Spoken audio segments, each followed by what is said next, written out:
Boa tarde, estamos reiniciando agora a nossa sessão na parte da tarde, já estamos no curso da tarde, então, do dia 4 de agosto, da primeira turma da Câmara Superior de Recursos Fiscais, iniciando com o item 27 da pauta, de relatoria da conselheira Amélia. Conselheira, a senhora está com a palavra. Bom, esse caso é um recurso especial da Procuradoria contra um acórdão da segunda turma da quarta Câmara, em que foi negado o provimento de recurso de ofício e dado parcial provimento de recurso voluntário para acatar preliminar de decadência em relação ao calendário de 99, no mérito afastar as multas de ofício e multas isoladas, considerar suspensa a exigibilidade do crédito tributário até o trânsito em julgado da ação rescisória. Esse é um daqueles casos de CSLL coisa julgada, né?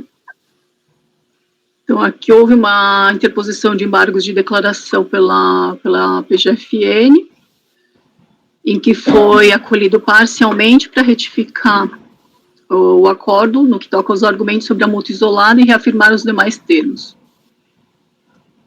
Diante disso, houve, então, a interposição do recurso especial pela PGFN, levantando divergências jurisprudenciais, com relação à contagem do prazo decadencial previsto no inciso 1º do artigo 173, e 2, com relação ao julgamento extra-petita no tocante à exclusão das multas de ofício. Em despacho de admissibilidade, ele foi admitido, né, ambos os tópicos, segue aqui colacionado. Em contra-razões, o contribuinte pugnou pela inadmissibilidade quanto ao segundo item, diante da ausência de demonstração da eventual divergência de forma analítica, e no mérito pugnou pela manutenção do acordo recorrido. Houve também interposição do recurso especial pelo contribuinte, só que ele não foi dado seguimento. Houve interposição também de agravo, e também foi negado seguimento, né? Então, manteve-se somente aqui o recurso da Procuradoria. Indo aqui ao voto. André, liga o seu microfone, desculpa, Amélia, só tá dando eco. Obrigada. Tratou, então, de um caso de auto de infração de CSL não recolhido nos anos calendários de 1994 a 2000 e 2002, sob a alegação de que a empresa encontrava-se amparada por decisão judicial. Então, aqui é contribuinte associado ao sindicato, e nos autos do mandado de segurança foi reconhecida a inconstitucionalidade da Lei 7689 de 88 e exonerou os associados o recolhimento da CSL instituída por essa lei. A decisão foi confirmada em sede de apelação e transitou em julgado. Mesmo com o trânsito em julgado, as associadas continuaram a serem cobradas, sob o argumento de que leis posteriores editadas teriam disposto integralmente sobre a CSL, criando um novo suporte de validade para essa exigência. Em conformado, o sindicato propôs um novo mandado de segurança, que criou para determinar que a autoridade se abstivesse de exigir a CSL das associadas e emitisse certidão negativa de débitos. A segurança foi concedida e a sentença foi confirmada pelo TRF, primeira região, que negou o provimento ao apelo da União. Essa decisão transitou em julgado em 1999, sem que a União tenha oposto embargo de declaração. Em 2001, a União propôs a ação rescisória, que até o momento em que os autos de infração foram lavrados não havia sido julgado. A DRJ considerou o lançamento parcialmente procedente, afastando a decadência os períodos de 94 a 98. E aí a turma ACOM afastou também o ano calendário de 99, só que ele aplicou um 731, né? E, por conseguinte, também ele afastou a multa de ofício, no entendimento de que aquele lançamento foi feito para se prevenir a decadência, né? Então, com relação ao conhecimento, não há nenhuma ressalva por parte do contribuinte com relação à decadência, porém, com relação ao julgamento extra-petita, sim. Ele apresentou aqui o paradigma 201.80.714 e 0201.896. O recurso especial da PGFN, nesse ponto, explicita que o acordo recorrido julgou de forma extra-petita ao decidir acerca da matéria não ventilada no recurso voluntário, quando afastou as multas de ofício. Então, aqui o acórdão recorrido, né, que foi nessa linha, né, de afastar a multa por conta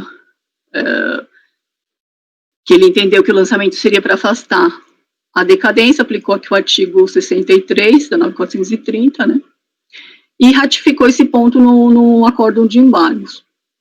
Então, eu estou entendendo que em ambos os acordos paradigmas apresentados, a situação fática é diversa. No primeiro, tratou da decadência dos juros de mora, embora a matéria tenha sido julgada, não havia não havia o tratamento no recurso voluntário, né?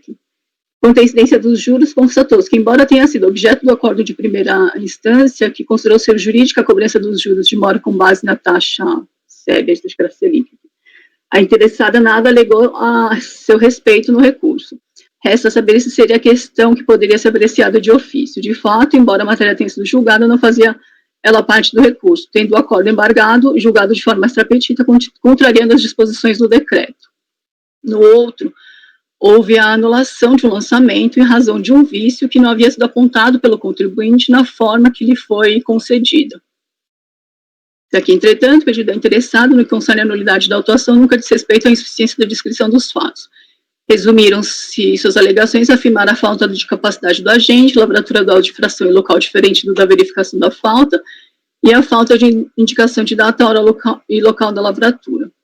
Então, em que pese ambas serem casos de decisões extrapetita, não estão na forma do caso aqui em análise, em que numa situação muito peculiar ocorre o lançamento quando o contribuinte possui uma decisão transitada em julgado que impediu a União de exigir a CSLL, diante da inconstitucionalidade da norma. Em razão de uma ação rescisória em andamento, houve o respectivo lançamento. E o acordo recorrido não entende ser impossível o lançamento, mas de forma diversa. O lançamento é possível, porém sem inclusão de multa. Assim, entende que este item não merece ser conhecido, eu entendo, né, que esse item não merece ser conhecido diante da ausência da similitude fática. Com relação à decadência, entendo que o paradigma apresentado e admitido demonstra divergência, então eu adoto as razões do despacho de admissibilidade. Vou ao mérito. Só um minutinho, Tozelli, você acho que congelou. Congelou, tipo, filosofando. Saiu. É meio filósofo. Vamos aguardar, então, conselheiro.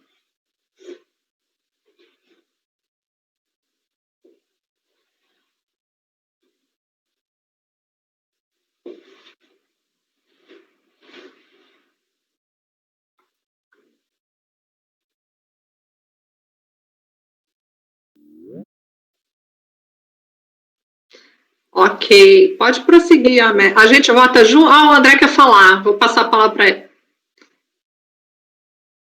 Pode falar, André. Microfone.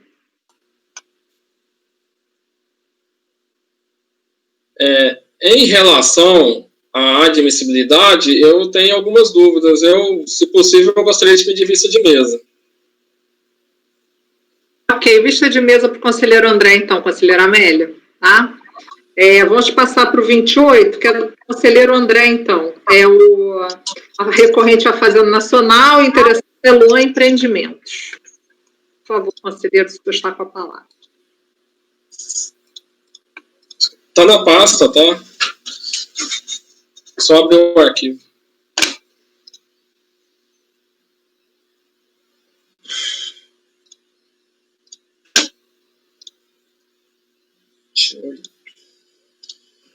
Eu não estou conseguindo me logar na pasta T.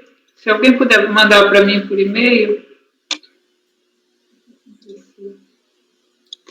Vai deixar, Edeli, vou mandar, tá? O presidente manda, tá. Vou esperar, então, a doutora Edeli receber o voto. Ok, vou passar já. No intervalo, eu reinicio o computador.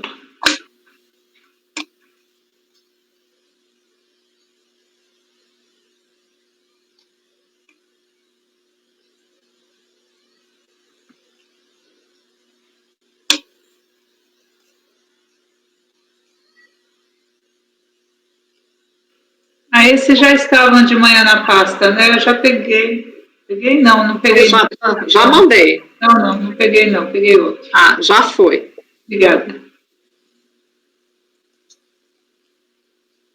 Pode começar, senhor presidente? Pode Pode começar. Eu participo. Então, a matéria devolvida aqui é decadência, questão de deslocamento do prazo para o 173, inciso 1, razão de pagamento, DCTF, tá? Ou outra declaração que eu fiz de condição de dívida. Então, é isso que a gente vai discutir aqui. O recurso especial é da Procuradoria, em face de decisão proferida no acordo 11.03.00.241, tá? Deixa eu só colocar numa outra posição melhor aqui para fazer a leitura. Vou aumentar a fonte aqui.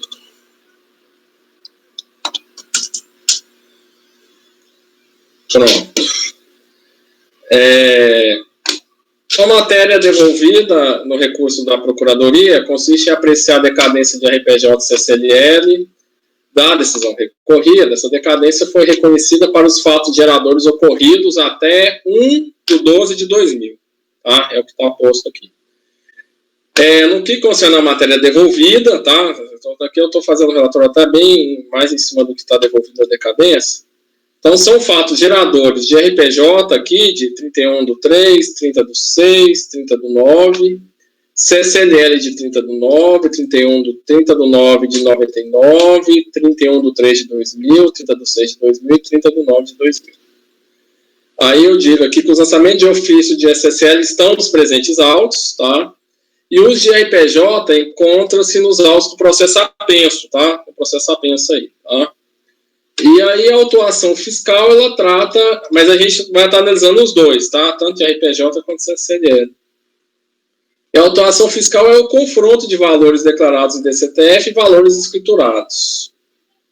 A ciência para contribuinte deu-se em 1/12/2005. Então, o recurso especial da PGFN reclama que a decisão recorrida teria aplicado o prazo previsto no 150, parágrafo 4º, independente da verificação de ocorrência de pagamento, ainda que parcial. Tá? Então, pugna pela aplicação do 173. Tá? É o que recurso da Procuradoria Pública. Despacho de exame de admissibilidade deu seguimento ao recurso e a unidade preparadora informa que o contribuinte não apresentou contra-razões. É o relatório. Pode ir para o voto, conselheiro. Então, em relação à admissibilidade, eu estou adotando as razões do despacho para conhecer do recurso. Posso prosseguir, senhor presidente? Depois eu tomo. Pode prosseguir, conselheiro. A gente vê do final. Tá. Em relação à matéria devolvida, é a decadência, então, exatamente, do RPJ, são esses fatos geradores, março, junho e setembro de 2000, e CSLL, de setembro de 99, março de 2000, junho de 2000 e setembro de 2000, sendo que a ciência dos lançamentos de ofício deu-se em 1 de dezembro de 2005. Então, aqui eu tenho o texto padrão, e aí me justificando quanto ao entendimento de que a declaração, o pagamento ou declaração prévia de débito, nos termos do precedente do STJ, entendo incluir declarações para efeito de condição de dívida, tá? Além do pagamento, então, conseguir estacional. E aí eu transcrevo esse da autuação, que fala, a presente fiscalização tem como objetivo confrontar valores declarados pelo contribuinte em DCTF com aqueles incertos na escrituração e aqueles pagos e parcelados. Durante o procedimento de verificações foram constatadas divergências entre valores declarados em DCTF e valores apurados, com base na escrituração dos livros Razão e Registro de Apuração do ICMS. Tá?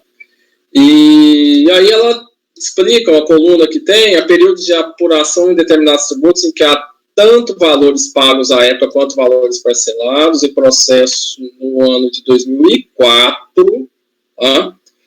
Assim, quando referente ao mesmo período de apuração houver valores pagos e parcelados e tal, aí ele explica aqui o que estaria na coluna créditos pagos, tá? Mas, enfim, o que não estamos tratando de 2004. Repetindo aqui, o que está devolvido é para o ano calendário, são anos calendários, é para a CSLL. Setembro de 99 e março, junho e setembro. Tá? Então, digo que para a CSLL para esses fatos geradores, aí até menciona a planilha dos autos, né, elaborado pela autoridade fiscal, não consta nenhum pagamento, parcelamento ou informação sobre débitos declarados em DCTF. Entendi vendo a planilha aqui.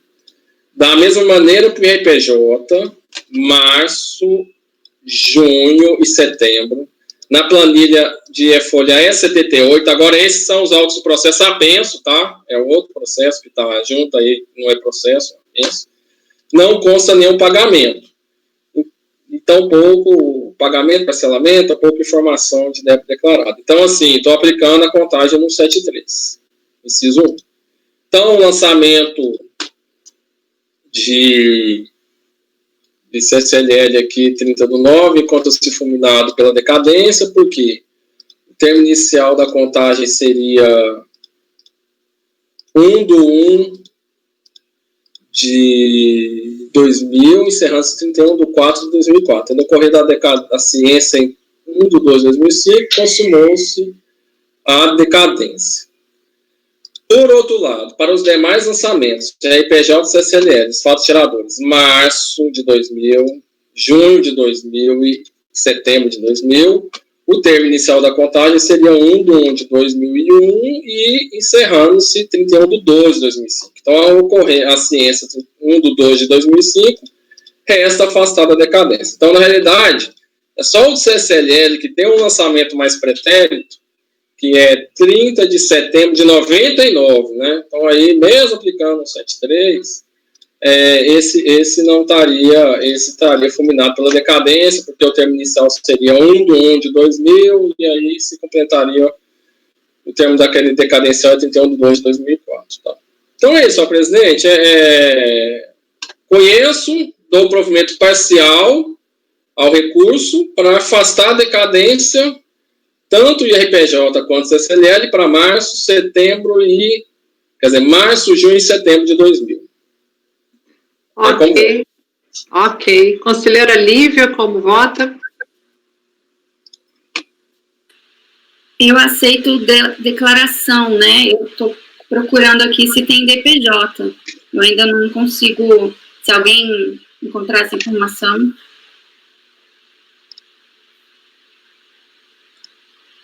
Que o lançamento foi diferença de ICMS para escriturado versus declarado em DCTF. E eu só estou procurando se apesar de não declarar em DCTF, isso estaria no DPJ. Não sei se quer fazer vista de mim. Eu acho que depois ele quer falar. Posso? Pode falar, Tosé, pode falar. Doutor André, uma dúvida que eu tenho aqui é que o termo inicial seria 1/1 de 2000. 5 anos não se encerraria em 31/2. Não, seria 1/1 de 2005, na verdade. Esquece, tá? É porque você colocou 31/12, é porque eu conto o dia primeiro mesmo. Eu sei que ganha um dia, mas esquece. Conselheiro Caio, acho que você está congelado. Seu tá cinza. Eu tô congelado mesmo? Tá. Já volto. Tá bom. Lívia, tem uma do IPJ na página 861, calendário 2000. Só que ela é estranhamente lucro real. Retificadora. E o lançamento é anual. DCTF com lucro presumido e DIPJ com lucro real anual. Aí tem um termo aqui que pergunta para o contribuinte para ele esclarecer.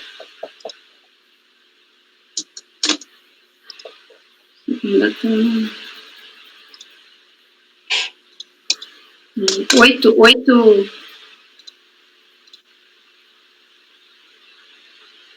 Volume 5, então.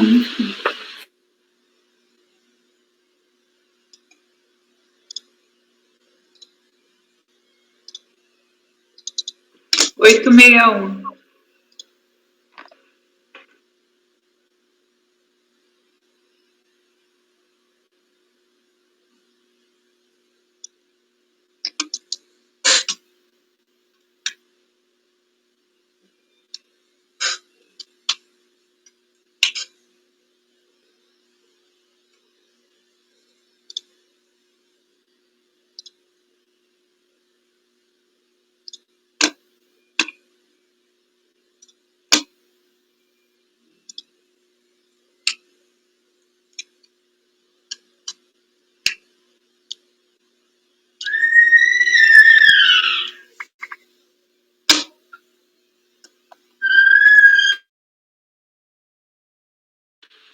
Porque ela é retificadora, né?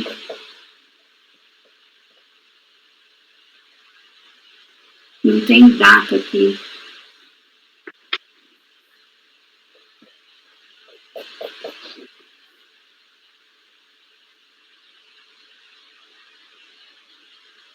Mas é uma declaração que foi juntada pela Receita, né? Isso é um documento extraído da Receita. Não, mas para saber se ela antecipa, se ela deu início ao prazo de decadência, ela tem que ser apresentada no prazo, né? Ela pode ter sido apresentada 2 anos, 3 anos depois, aí... A senhora quer uma vista de mesa, doutora Lívia? Acho melhor, presidente. Ah, então vamos lá. Vista de mesa para a doutora Lívia e vamos continuar.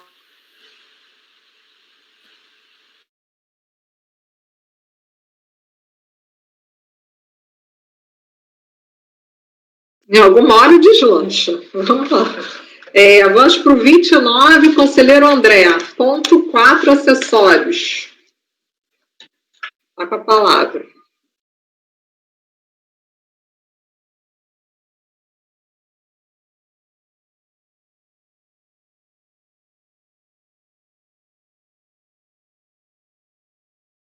Gente, ponto 4, né? Eu não sei, acho que eu falei ponto 9. Ponto 4.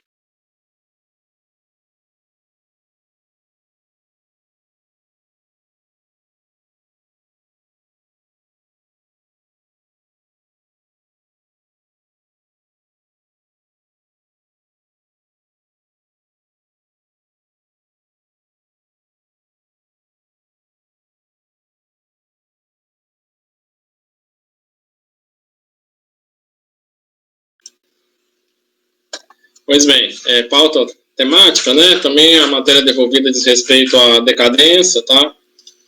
Então, é recurso especial interposto pela Procuradoria, em face de decisão do acordo 11.03.00326, no qual foi acolhida a decadência, arguída no recurso voluntário, com relação a fatos tiradores anteriores a 26 de junho de 99, tá?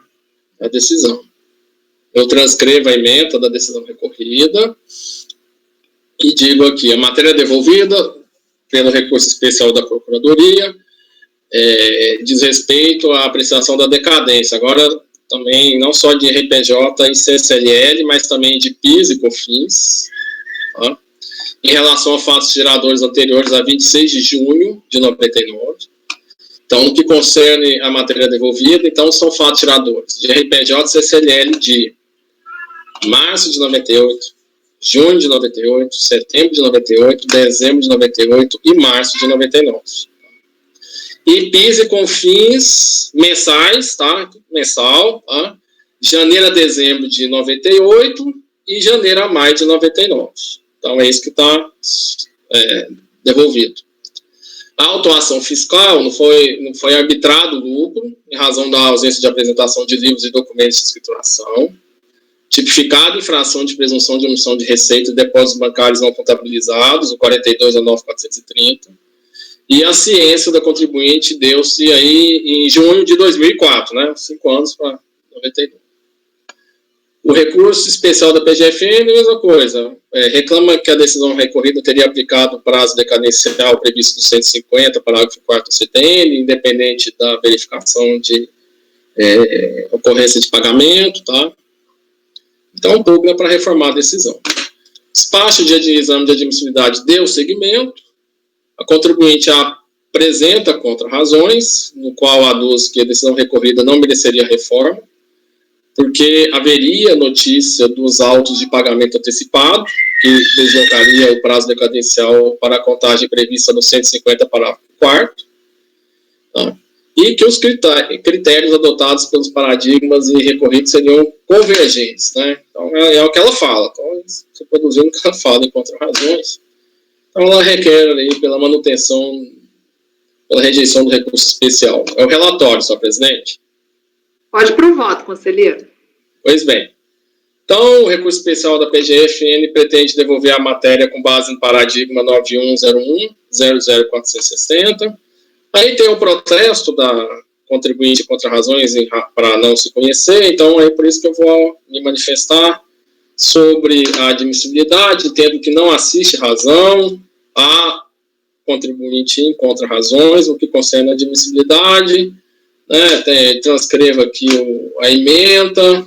O entendimento da decisão recorrida é que a inexistência de pagamento não teria o condão de alterar a regra de contagem, né, aplica o 150, parágrafo 4º incondicionalmente, e o paradigma, ela dispõe de interpretação oposta, né, no sentido de que a ocorrência de pagamento deslocaria a contagem do prazo do 150 para 173. Tá? Então, entendo que a admissibilidade, a divergência foi demonstrada e conheço o recurso, senhor presidente. Posso ser o mérito? Pode, a gente volta no final. Tá. Em relação à matéria devolvida, decadência, tá? Fatos geradores anteriores a 26 de junho de 99, aí, então repito, né? Então seriam esses fatos geradores de RPJ, CCLL listados no voto, e PIS e COFINS também relacionados no voto, tá? Então, passo aquela análise teórica e justificando o entendimento a respeito da possibilidade de que tanto pagamento quanto declaração com efeito de confissão de dívida teria o condão de deslocar o prazo decadencial para o 150, parágrafo 4º do CTN. E aí eu faço um exame dos autos. Aí, então, agora eu analiso o caso concreto, né? A decisão proferida na primeira instância, da DRJ, em relação aos fatos geradores de RPJ, ela assim se manifestou. Então, ela fala que estamos diante de lançamento de uma homologação, temos a necessidade de investigar se o pagamento foi realmente antecipado, independente de sua suficiência para extinguir totalmente o crédito. Até a adesão da DRJ, ela já naquela época, ela já era convergente com a questão da verificação do pagamento. Mas aí o que a decisão da DRJ fala em relação ao IRPJ? Tá? Todavia, ainda existe, conforme pesquisas, as folhas 204 e 205, concepção de pagamentos a título de imposto de renda. Como também se verifica que a impugnante não apresentou declaração de imposto de renda desde 94. Tá? Então, aí a DRJ se pronuncia sobre o IRPJ, certo? Só que em relação a CCLL, PIS e COFINS, na época da decisão proferida pela DRJ, ainda vigorava André, só um minutinho. A Viviane caiu, ela está voltando. Ah, tá. Obrigado por avisar. Obrigada, Deli, porque eu estou com uma tela só. Também estou vendo a tela aqui.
Agora tá mudo. Estão me ouvindo?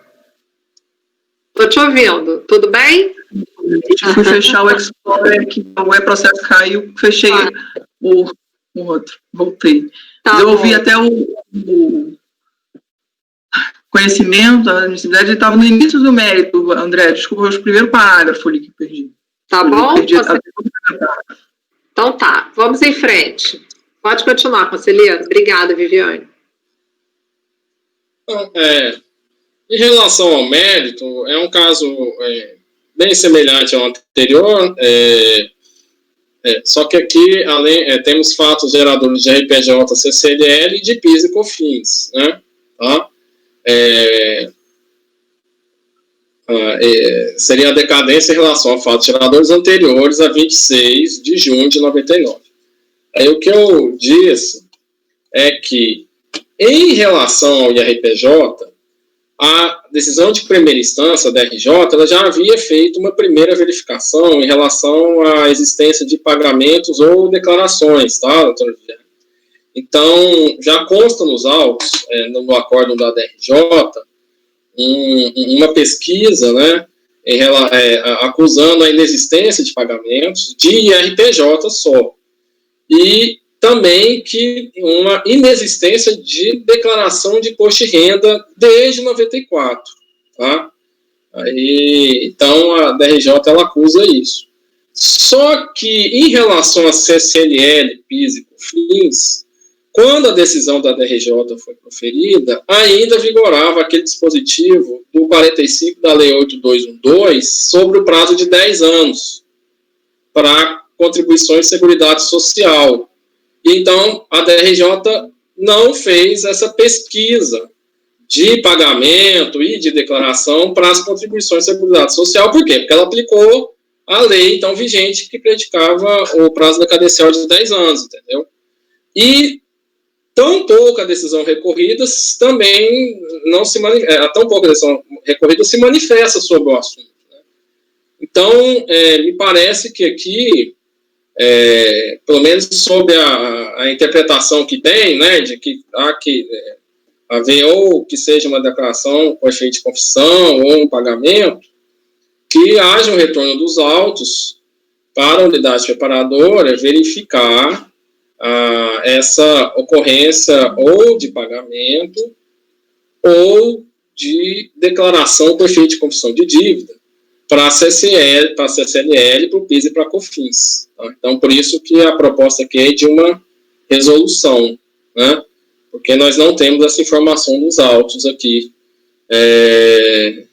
E aí eu até acrescento para que seja feito também a mesma pesquisa também para a IRPJ, que até eu estendo um pouco mais, né? Não é só a DIPJ ou DIPJ que seja, ver se haveria alguma outra declaração desses débitos de RPJ com efeito de confissão, né? Então, aí eu coloco um modelo de planilha para a unidade preparadora preencher, no resultado do retorno da diligência, um modelo, né?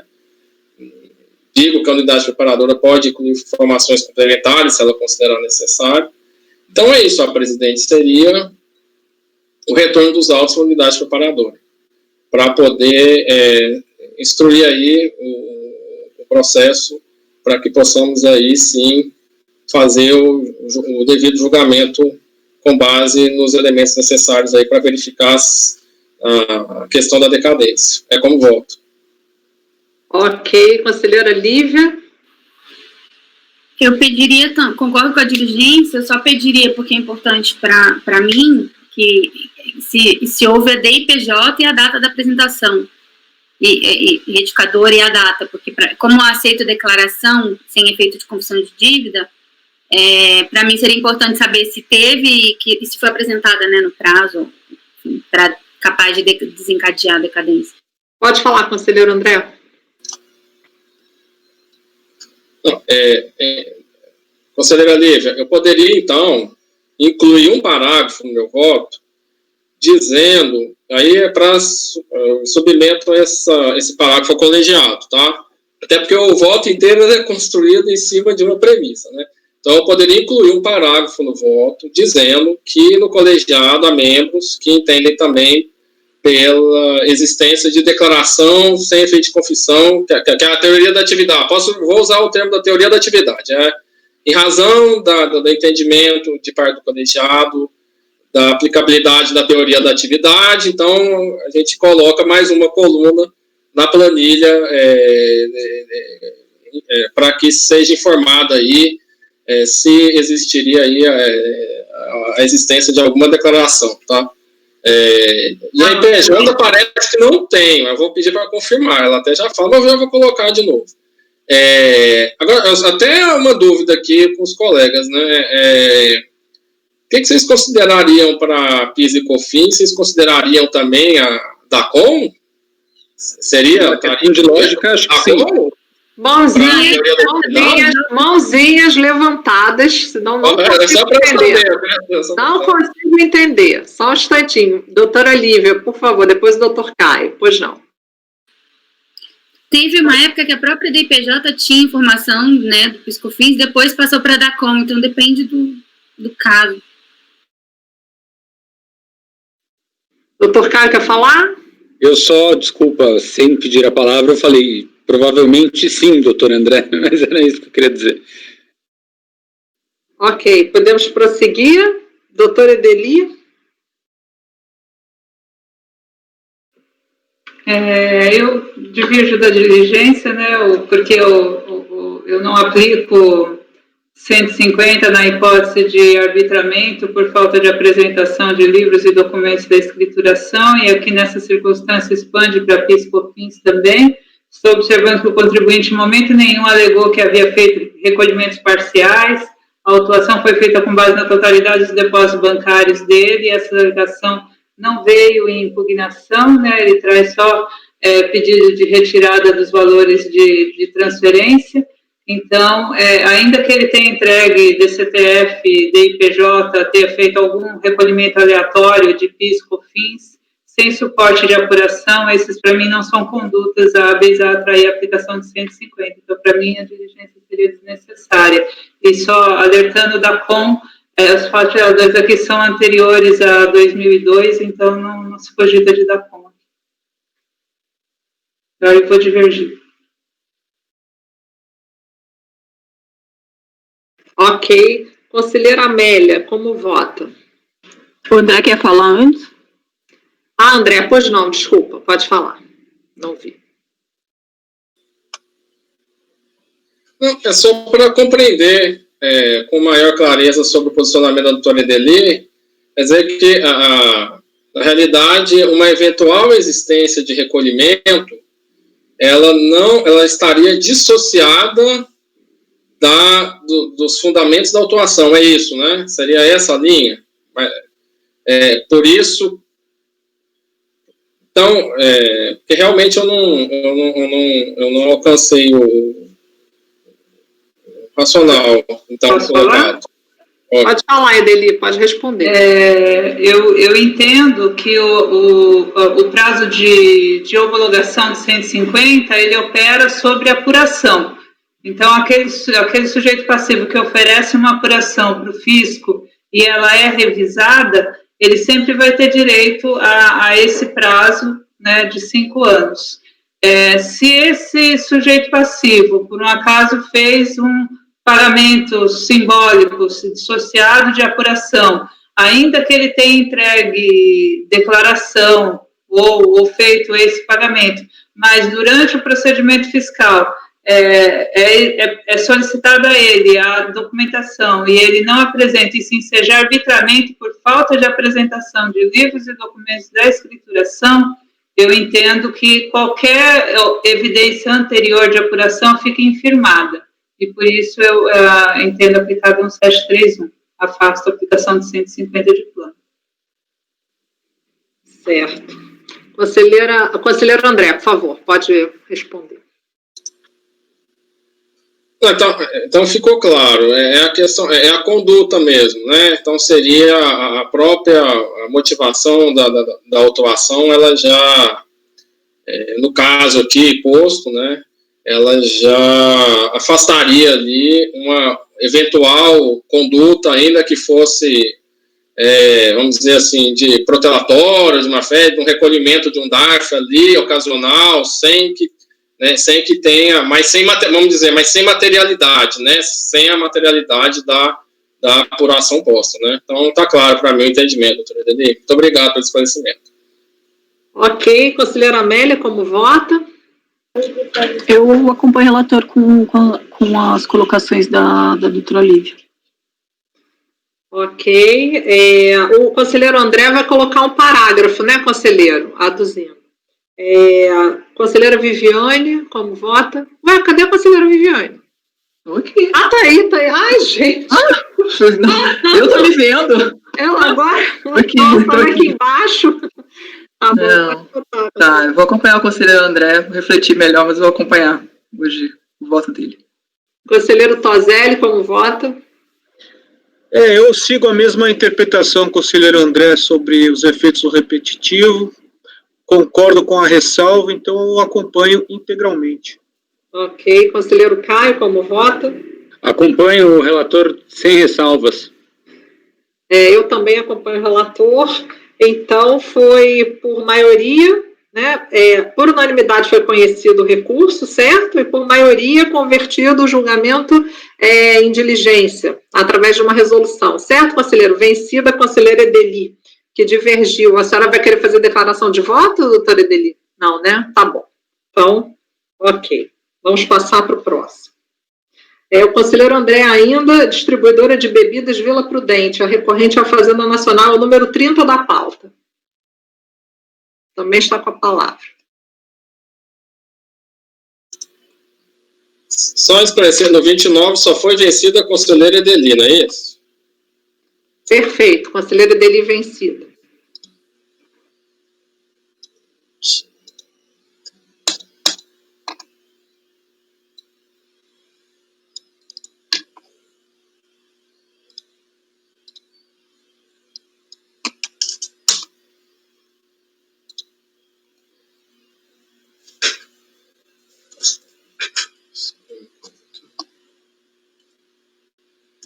Pois bem, o item 30, né, vai nos remeter ao nosso debate das sessões anteriores, quando nós temos ali só um paradigma apresentado, e aí não há um segundo paradigma a ser apreciado ainda, né, tá? Só, a gente está aí estamos aí testando, validando aí validando as nossas convicções. Então, vamos lá. Decadência também, tá? Aqui é recurso especial interposto pela Procuradoria. Vai ser o provimento de recurso voluntário para reduzir as multas isoladas de janeiro a março de 2004, tá? E reconhecer a decadência dos lançamentos de multa isolada entre janeiro de 2003 a outubro de 2003. Esse processo aqui, a gente vai ter uma discussão bem interessante. Então, ó, vocês já viram aqui, né? Decadência, lançamento de multa isolada, de janeiro de 2003 a outubro de 2003. O recorrido apresentou a seguinte ementa, ele fala aqui de extrato, indenização, extrato, indenização não configurada, e tem a decadência aqui da multa isolada. Tá? E a decisão foi objeto de embargos, mas enfim, a matéria devolvida aqui, ela consiste em apreciar decadência de multa isolada nos períodos de janeiro a outubro de 2003, cuja decadência de multa isolada, até está repetido esse trecho aqui, eu vou tirar, cuja decadência, reconhecendo pela decisão recorrida, ficou repetitivo. Vou tirar isso aqui. A atuação fiscal de CSLL, ela consistiu no confronto entre valores declarados em DIPJ e valores declarados em DCTF. Então, foram efetuados lançamentos de ofício de RPJ de CSLL principal, com a multa de ofício de 75%, relativos a fatos geradores de dezembro de 2003, lucro real anual, primeiro e segundo trimestre de 2005, lucro presumido. Multa isolada de estimativa mensal relativa aos meses, todos os meses de 2003, é o lucro real anual. De janeiro, fevereiro e março de 2004. Vocês veem que janeiro, fevereiro e março, mas não está devolvido janeiro, fevereiro e março de 2004. Aqui a gente está janeiro a janeiro, a decisão aqui é janeiro a outubro de 2003, multa isolada. Então, o recurso especial interposto pela Procuradoria reclama que a decisão recorrida teria se equivocado ao aplicar o prazo decadencial de 150, né? Vai ter que ser 173. E aí ela diz, aí já é a teoria da multa, né? A multa só poderia ser lançada de ofício 173, inciso 1, tá? É o que diz a Procuradoria aqui. Então, seriam multas isoladas de janeiro a outubro de 2003. Despacho de exame de admissibilidade deu seguimento, apreciando apenas o primeiro paradigma. A contribuinte não apresentou contra-razões ao relatório. Posso ir ao voto, senhor presidente? Pode. Então, vamos lá. Sobre a admissibilidade, a questão preliminar a ser apreciada. A matéria devolvida trata de recurso especial da Procuradoria, será devolvida pelo... Tirar esse trato daqui, né? Tá fora do contexto. A matéria devolvida pelo recurso especial da Procuradoria consiste na decadência de multa isolada para os períodos de janeiro a outubro de 2003. Reclama a recorrente que, como os lançamentos de multa isolada só poderiam ser efetuados de ofício, não se aplicaria a contagem do prazo decadencial, 150, e sim a contagem no 73. Aí eu vou só relembrar aos senhores que, o primeiro registro aqui, que tem o lançamento de ofício do lucro real anual de 31/2/2003, tá? Ó, fiquem com essa informação aí, tá? Mas vamos lá. Aí, então, nós já temos aqui até, então, por isso que eu digo, caso os presentes autos estivessem tratando unicamente de lançamento de multa isolada por estimativa mensal, só lançamento de multa isolada, o litígio seria resolvido com a aplicação da súmula CARF 104. Aplica 173, né? Só que não é o caso. O que se verifica no caso concreto é que no ano calendário de 2003 também foi lançado o seu CNL principal, no regime de lucro, de apuração do lucro real anual, acompanhado da multa de ofício. E sendo ano calendário anterior a 2007, é a situação contemplada pela súmula CARF número 105. E no paradigma 180100, e ainda mais, no paradigma 1801000801, eu estou tratando só de multa isolada por estimativa mensal, não tem concomitância nenhuma. Então, de cara, já digo que não tem contexto fático convergente, né? Tá? No paradigma, que se tratou unicamente, foi lançamento de estimativa mensal, tanto que não consta nenhuma discussão a respeito de concomitância com o lançamento de multa de ofício. Por outro lado, no recorrido, para essa matéria devolvida, né? Eu tenho tanto lançamento do principal quanto multa de ofício, né? Então, já faço similitude fática aqui, tá? Aí digo, tanto que o racional empregado para fundamentar a decisão do paradigma não se mostra suficiente para informar a decisão recorrida, isso porque no paradigma aplicou-se o racional empregado pela súmula CARF 104, né? Contudo, eventual emprego da contagem do prazo decadencial trazido pelo artigo 173, inciso 1, não reformaria a decisão recorrida. Por quê? Porque aqui o caso também já se amolda a 105. Olha a situação que a gente tem aqui. Já tem a 105 aqui. Tá? A súmula 105 foi aprovada no momento posterior ao julgamento da decisão recorrida. Razão pela qual ela não foi utilizada pela decisão recorrida. Tá? Fato é que os lançamentos de estimativa mensal foram afastados com base em outro fundamento. Que era o quê? Suposta ocorrência de decadência.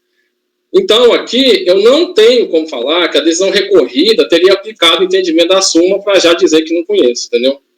Por isso que eu não usei, tá? Então, aqui, e eventual incidência do parágrafo 3º, artigo 67.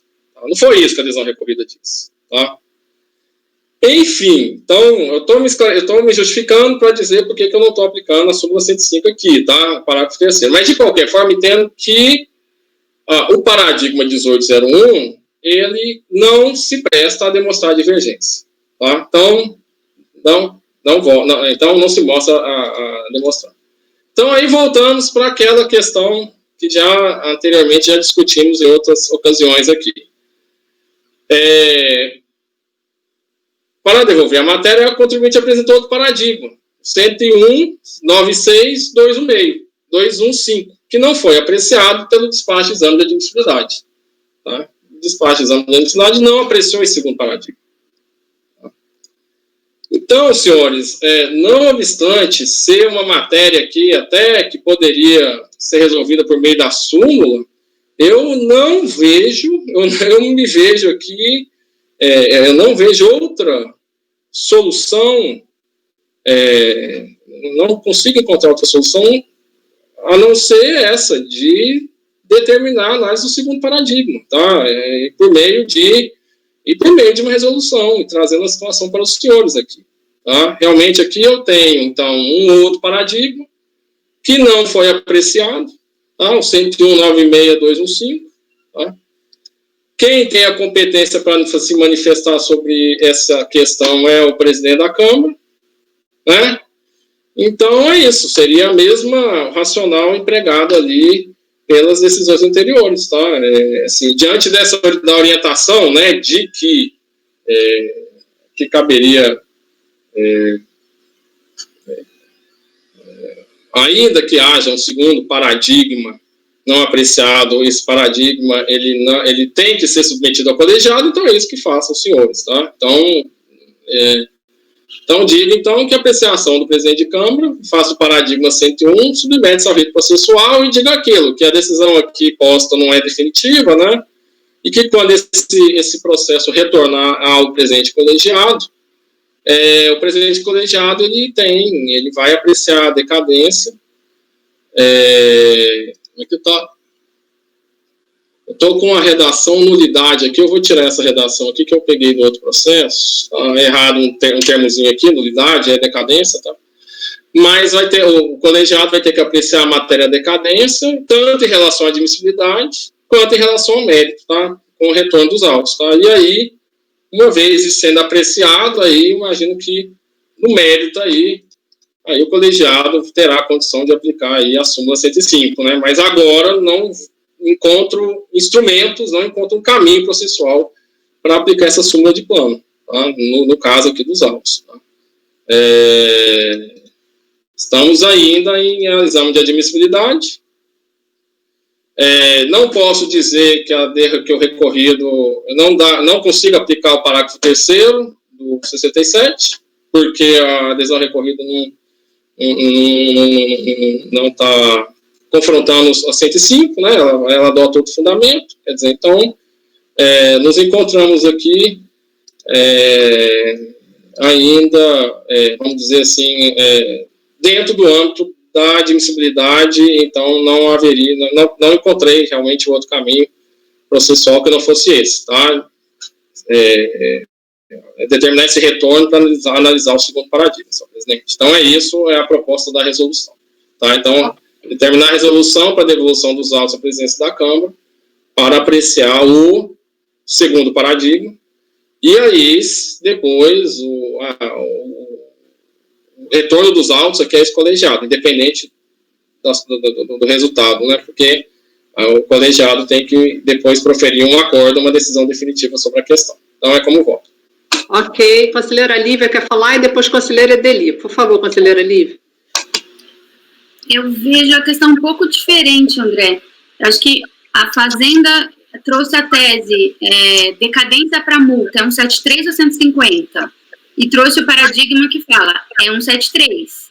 Então, o paradigma está dizendo, decadência para multa isolada é 173 e traz o paradigma do que ela está defendendo. Ok, subiu. Aí, no mérito, eu vou analisar, a decadência para multa é 173 ou 150? É 173 porque eu tenho a súmula. É 173, aí estou continuando a analisar o mérito, nossa, mas eu não posso manter essa multa isolada porque eu tenho a outra súmula também, e aplico a 105.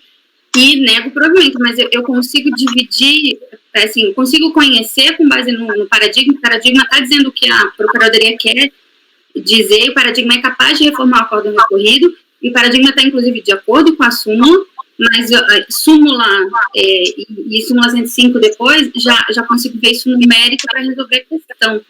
Então, eu não vejo um impeditivo para conhecer, não.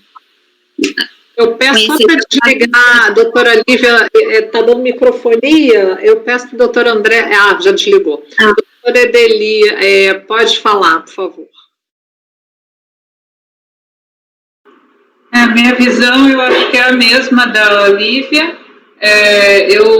Eu estou sem acesso ao sítio do CARF, mas pela transcrição do paradigma que consta aqui no exame de admissibilidade e pelos fundamentos do voto vencedor do recorrido, eu entendo que há divergência, né? Em um deles, no paradigma se diz que o lançamento de multa é lançamento de ofício, sempre aplicável a 173, e no recorrido, o voto condutor, ele vai frontalmente contra isso. Diz, não é dessa forma que se deve entender,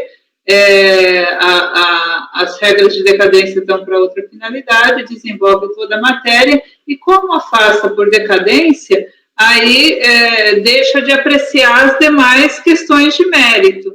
Então, eventualmente, não cheguei ainda no recurso da Procuradoria, mas se ela pede para restabelecer a multa, esse litígio não é diferente de outros, em que a gente dá provimento parcial, porque não pode dar tudo que a parte precisa, porque é necessário um retorno, por exemplo. E aí, se tivéssemos um retorno para análise de mérito, aí discutiríamos se esse retorno é necessário ou se era superável por ser matéria sumulada, né, e questão exclusivamente de direito. Então, eu não vejo a questão com essa complexidade do conselheiro André.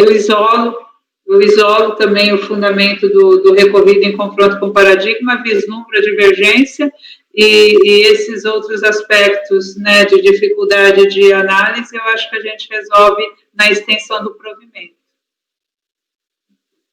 Certo. O conselheiro quer se manifestar? Ou vamos aguardar, então? Roseli, por favor.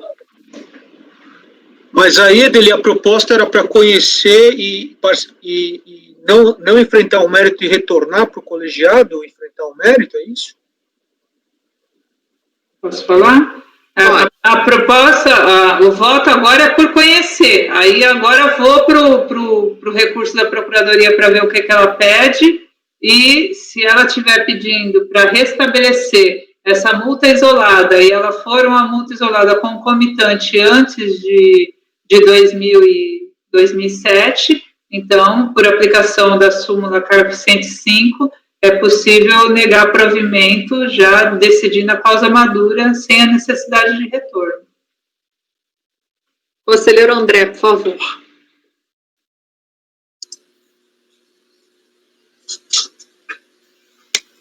De fato, acho que o colegiado tem que se debruçar também sobre a questão de ordem prática e processual, né? Porque realmente um retorno, se for possível viabilizar uma solução em definitivo nesse momento aqui, né? Evitando um eventual retorno desse processo, um prolongamento desse processo, ainda mais considerando que a gente está aqui no mérito, seria resolvido por uma matéria simulada, né? Porque, assim, no mérito, aí eu teria, se o colegiado entender que o primeiro paradigma é suficiente para fazer subir esse recurso, eu aí, no mérito, aí eu fico confortável aplicando o direito, a matéria de decadência, independente da tese, é porque é lançamento de ofício, não, aqui, aí eu acho que o colegiado tem a liberdade do mérito, aplicando o direito, decadência, aí sim, até uma obrigação. Eu tenho uma súmula falando que, se for concomitância, e aí o colegiado entende, é convergente, pelo menos para fatos geradores até 2006, o que é o caso, né? Então, o colegiado aqui, a gente poderia já resolver isso nesse momento, né? Quanto ao mérito, eu ficaria bem tranquilo por conta disso, tá? É decadência que está subindo, e a decadência aqui, apreciando o direito, eu não estou, o julgador, o conselheiro não está, não tem a cognição restrita aos fundamentos das partes. Não é porque a parte falou que é o 104, o 104 fez subir o recurso, que agora eu vou fechar os olhos para uma outra súmula, para a súmula 105. Então, aí, no mérito, o conselheiro tem essa liberdade e tem até o dever, né? Agora, se o colegiado aqui entender, então, que esse primeiro paradigma, ele serviria para reformar a decisão recorrida, eu fiquei um pouco incomodado, foi com a questão da súmula. Eu falo que reforma, mas eu tenho uma súmula 105, né, que ali já não reformaria pela 104, mas tem uma súmula 105, né, é isso que eu coloco no voto. E aí, mas assim, se o colegiado entende que, não, olha, como a doutora Lívia colocou e a doutora Redeli reforçou, não, olha, André, a gente aqui, em termos de admissibilidade, vamos restringir bem aqui só a matéria e dizer, então, que o paradigma apresentado, o primeiro paradigma, ele está dizendo sobre, estritamente está falando ali sobre lançamento de ofício de multa isolada, que é 173, então ele é capaz, sim, ele é um entendimento divergente com o que está posto no recorrido. Se o colegiado entender que isso é suficiente para se fazer subir como divergência, nesse caso aqui, eu não tenho nenhum óbvio para poder estar alterando esse entendimento, até por conta da situação posta aqui, que eu achei um tanto quanto, né, não é uma situação muito, né, não fica uma situação muito adequada, sobre, né, a gente, não adequada, mas assim, ela não está convergente com princípios aí de celeridade também, economicidade, eficiência, tá? Então, a gente já está voltando, fazendo voltar, né, fazer uma diligência para poder dizer a respeito de um outro paradigma, sendo que independente do que retornasse, no mérito a gente já tem uma outra súmula que poderia, que sepultaria o litígio, né? Então, fica aí, me parece bem satisfatórias aí as colocações das conselheiras ali, para poder, então, dar seguimento a esse primeiro paradigma. Ok, conselheira Edeli, pode falar e vamos, então, e depois iniciamos a votação. Só para deixar bem claro que não é o conhecimento porque eventualmente dá para resolver por outra súmula, não, é porque eu visualizo o dissídio em face do paradigma que já foi examinado e entendo que o fato dele, não é que ele não reforma o recorrido, ele não resolve todo o litígio do recorrido, mas isso é porque o recorrido interrompeu a análise numa preliminar de decadência. Então, eu acho que a gente tem paralelos em outras circunstâncias que nos permitem resolver essa questão na base do provimento parcial com retorno. E por isso que eu entendo que essa questão de não reformar o recorrido integralmente, ela é circunstância decorrente da análise da preliminar e não impede o conhecimento. E aí o resto a gente resolve depois. Ok, conselheiro André, pois não, pode falar e a gente começa. Não, tá, é só para até deixar mais clara, doutora Edeli, porque até eu deveria ter colocado no voto, até a questão da súmula 5, eu veria até como uma situação de suficiência recursal, entendeu? Assim, o primeiro paradigma apresentado, ele não seria suficiente, tá? Ele por si só não seria suficiente para reformar o recorrido, tá? Ele poderia ele até apresenta uma decisão com interpretação divergente no recorrido, isso é fato. Mas o interessante é que aí o mundo jurídico se transformou de tal maneira, houve a edição de uma outra súmula aqui, né, a 105, e aí, no caso, assim, num rigor ali, bem técnico mesmo ali, se eu fosse apreciar também sobre a perspectiva de uma suficiência recursal, aí eu não teria dúvida, assim, o paradigma ele não reformaria, né, ele não reformaria, tá? Mas é como eu disse, assim, mas dadas as circunstâncias postas aqui, eu acho que não veria como irrazoável tá se adotando essa decisão para esse caso, tá? A depender do que o colegiado aí entender, não sei se eu acho que o colegiado poderia construir uma solução aí para esse caso aí, né? E havendo se for uma construção nesse sentido de que o primeiro paradigma poderia servir para demonstrar divergência, aí a gente estaria abstraindo de outros pressupostos de admissibilidade, que é realmente aderente, teste de aderência, ver se a decisão seria suficiente para recorrer, suficiência recursal, né, quer dizer, a gente estaria abstraindo disso. A gente daria seguimento e aplicaria a súmula no mérito para poder encerrar o litígio. Então, é isso. Então, conselheiro, só para eu entender, o senhor mudaria seu entendimento ou o senhor quer esperar o colegiado votar para decidir como é que, ou o senhor vai manter a situação da resolução? Como é que o senhor quer votar? Só para eu poder aqui direcionar minha cabeça para poder votar.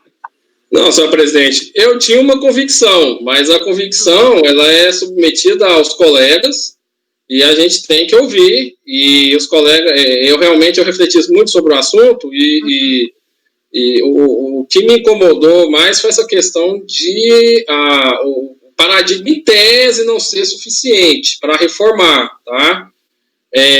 Mas entendi as ponderações das conselheiras Lívia e Edeli, só que eu gostaria de ouvir os demais colegas, assim, eu acho que a gente pode aqui sim construir uma solução. Eu tenho que apresentar até um voto antes para os colegas, eu não posso. Só para entender se eu acompanho ou se eu divirjo, mas a conselheira Viviane quer falar, deixa a conselheira Viviane. Eu já entendi, eu não sei se a doutora Lívia e a Edeli vão manter o que elas disseram, mas assim, se mantiverem e os demais colegas mantiverem aí, eu não vejo óbice em estar alterando, dada as particularidades do caso aqui. Porque, como eu disse, realmente a gente está falando aqui de uma estimativa mensal de janeiro a outubro de 2003 com lançamento de lucro real anual 2003. Aqui é concomitância 105, suma 105, tá?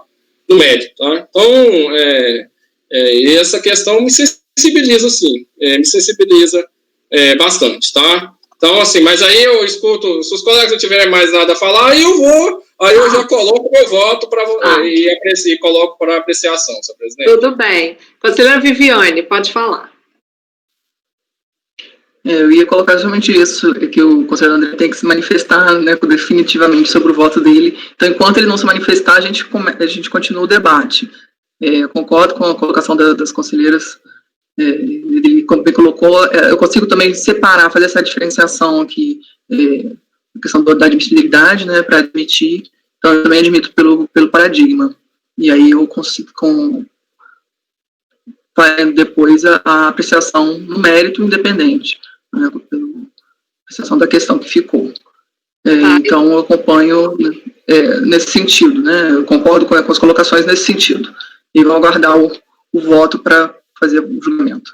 Então, a senhora acompanha os debates tendendo para o que foi colocado pela conselheira Lívia e pela conselheira Edeli, é isso? Isso, pela admissibilidade, pelo primeiro paradigma, que seria, então, desnecessária a conversão em diligência.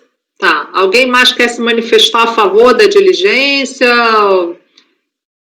Podemos iniciar a votação. Conselheira Edeli, conselheira Lívia, ok, né, já estão determinadas. Conselheira Amélia, conselheiro Caio, conselheiro Tozelli, querem fazer alguma ponderação? Não? Então, acredito que a posição majoritária seja pelo conhecimento, conselheiro. Eu também concordo com a posição das conselheiras. Pode falar, Edeli. Não é o caso de... Eu acho que fica mais simples, né? O André está propondo a diligência, a Lívia, me parece, diverge, eu também divirjo, a gente colhe os votos e aí a gente retorna e o André decide se ele mantém o voto ou não. Tá, tudo bem. Então, vamos lá. Conselheira Lívia, como vota? Quer falar? Botou a mão física. Tá bom. Pode falar, conselheira. Pode falar. Não, vamos lá. Não, eu vou fazer um voto. Não, eu tenho que entregar um voto para os colegas para a deliberação, senhor presidente. Com a devida não vou entregar o voto aqui para os colegas, tá? Diante das discussões já postas aqui, tá? O meu voto inicial era pela diligência, por entender que esse primeiro paradigma não seria suficiente para reformar a decisão recorrida, é isso? Por isso que aí estava propondo a diligência para o retorno dos autos, para apreciação do segundo paradigma, que não havia sido feito no despacho de exame de admissibilidade do presidente da Câmara, mas diante das ponderações colocadas aqui pelo colegiado, então eu reformo o meu voto para entender que o primeiro paradigma, ele se mostra suficiente para caracterizar a divergência. Então, dentro da cognição proposta pelos colegas aqui, nesse caso, tá, de que eu tenho uma decisão eu tenho um paradigma que é divergente, cujo entendimento, realmente, ele é divergente com a da decisão recorrida. Tem a decisão recorrida que aplica para o lançamento de multa isolada, lançamento de ofício de multa isolada, o parágrafo 105, contagem decadencial de 150, parágrafo 4º, e o paradigma dizendo que é o 173, inciso 1. Então, com base nesse entendimento do paradigma, eu reformo, então, para conhecer do recurso em relação ao primeiro paradigma. Aí, considerando, então, prescindível qualquer apreciação sobre o segundo paradigma. Perfeito. Conheceu do recurso, então, né, doutor André? Então, doutora Lívia, como vota? Acompanho o relator. Ok. Conselheira Edeli, como vota? O relator. Conselheira Amélia, como vota? Eu também acompanho o relator. Eu acho que o doutor André ele fez uma análise no todo, né? E eu acho que a aplicação até da súmula 105 aqui no caso é consequência, porque se a gente for olhar o próprio recorrido, ele só tratou da decadência, né? E aí sim a gente consegue ver a divergência. Então eu acompanho. Conselheira Viviane, como vota? Acompanho o relator, conheço. Conselheiro Tozelli, como vota? Acompanho, presidente. Conselheiro Caio, como vota? Com o relator, presidente. Eu também. Então, conhecido por unanimidade, e aí agora passamos ao mérito, certo, conselheiro André? Vou depositar o mérito. Tá, tudo bem.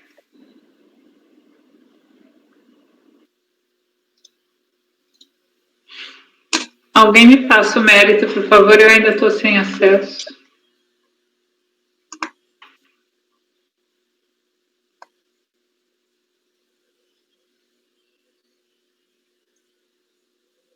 Tá lento, tô abrindo, tá? Depositado o mérito.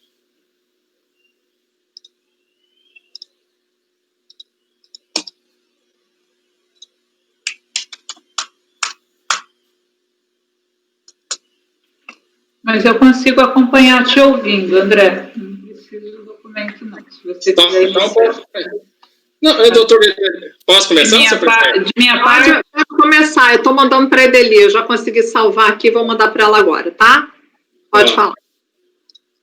Então, doutor Edeli, o voto do mérito já até foi proferido, né? Foi exatamente o que eu disse aqui, exatamente o texto que eu já adoto, no mérito, aplica-se o direito, é o que eu estou dizendo no meu voto no mérito, tá? Então, o conselheiro não se encontra vinculado aí aos fundamentos aduzidos pelas partes, né? E nós temos aqui uma súmula 105 que resolve o litígio. Então, aplica a súmula 105, tá? Para dizer que diante da concomitância, e são fatos geradores, né, anteriores a 2007, então aplico a súmula 105 e afasto os lançamentos de ofício de multa isolada, tá? Então, deve o provimento ao recurso da Procuradoria, como voto. Conselheira Lívia, como vota? Acompanho o relator. Conselheira Edeli, como vota? Recebeu? Tá. Recebi, não consigo abrir, mas compreendi os fundamentos do André. Só quero olhar aqui.